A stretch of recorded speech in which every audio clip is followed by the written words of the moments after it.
This week's Parashah is Parashah Shof'tim, meaning judges. It's taken from Deuteronomy 16, 18, 21, and 9. In the context of this Torah portion, Moshe was detailing the qualifications of a judge. In verse 18 of chapter 16, Moshe was instructed to appoint judges who judge righteous judgment. They were told not to distort justice or show favoritism or to accept bribes. Moshe said, for a gift blinds the eye of the wise and twists the words of even the upright. The main focus was to pursue justice, only justice that they shall pursue.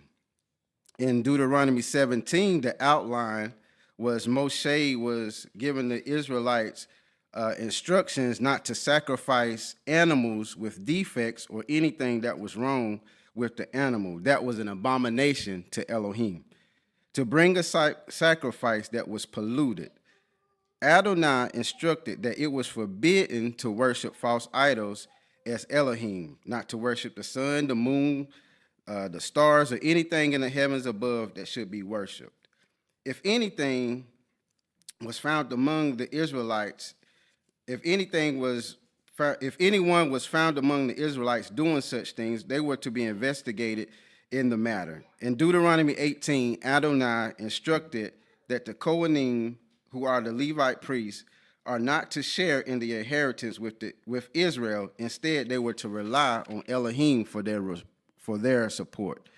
They will receive a portion of the animals that was brought to sacrifice to Adonai. Moshe instructed that the first fruits of the grain, along with wine and olive oil, was given to the priest.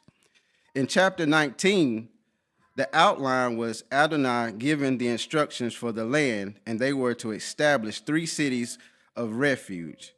And if there was any witnesses, they had to have the same testimony if one was brought up for a crime. There had to be 2 witnesses established with the same testimony. In Deuteronomy 20, the instructions was given for warfare. It was established for those that was fighting in battle. Some of the soldiers were exempt from some things because of their home life. If they had bought a new home or purchased a new home, they was to be exempt from fighting in the battle. In Deuteronomy 21, the banishing was of innocent bloodshed. And overall, the Parashah, Adonai was focusing on establishing a system, a governing body for the Israelites to govern in the land. And the Israelites was to abide in righteousness and honesty and integrity of his word. Israel was to uphold a standard among the other nations that was in the past, the present, and the future. For Adonai's word was the same.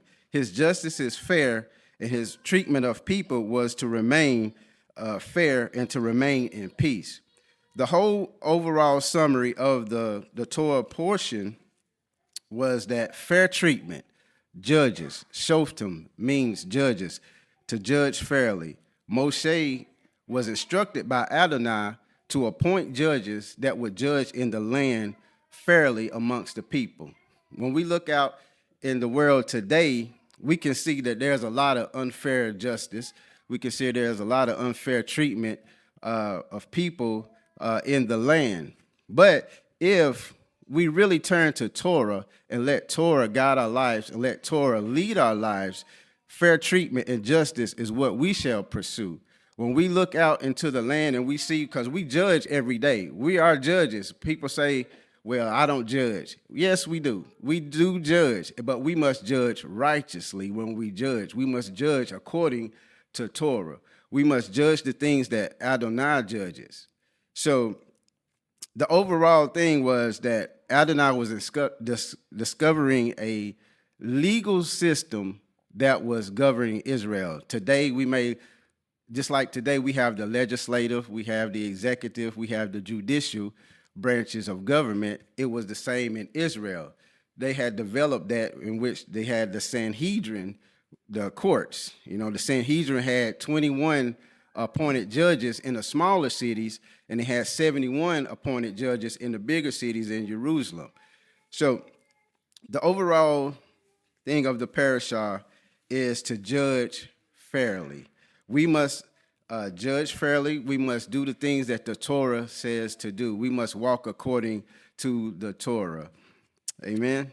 Amen. And so also Adonai was giving was instituting how they should establish and working in the land. He was giving laws for, like I said, for warfare. He was giving laws for sacrifice. We should always follow those laws in the parashah. Amen. Amen. Shabbat shalom.